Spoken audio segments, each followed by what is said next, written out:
educational mediocrity. This morning, Governor Branstad convened an education summit at Hy-Vee Hall in hopes of turning the tide. It's not that student achievement is declining in Iowa. Instead, it's that students in many other states and nations are rapidly improving and are now outperforming Iowa's children.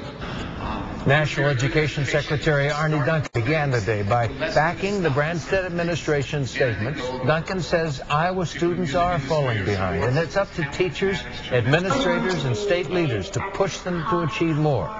This evening, New Jersey Governor Chris Christie told the audience parents share in the blame, and the state needs to pick up the slack to make sure all children have the same chances. What about the parents?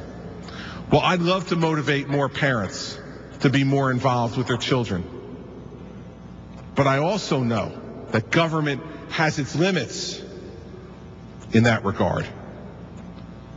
But it should not be a morally acceptable excuse for us to say because children are born of parents who choose to be less or not involved at all in their lives, that gives us a moral out on giving that child a chance at the American dream.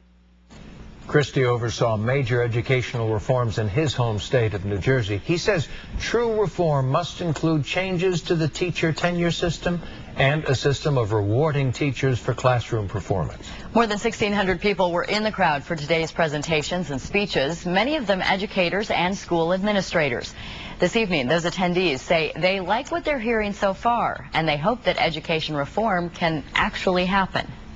I thought it was great. There's a need for educational reform that we've got to do better by students. I'm very invigorated with the enthusiasm of talking about reform and change and how we're going to look at effective teachers. I think what we've learned from out-of-staters today is that the challenges here in Iowa are no different than they are in other parts of the country. I really get excited when I hear that some of the same struggles that I'm having, other people are having those same struggles over in different districts. I like the comment that someone made about when you go to apply for a job that you don't fill in a multiple choice test question. And so we've got to stop teaching students ABCD and let them learn how to think. I just hope that we can have some finances, some other input from the legislature to get that change to happen. The summit concludes tomorrow with a presentation on how Massachusetts became a national education leader and a discussion on closing achievement gaps.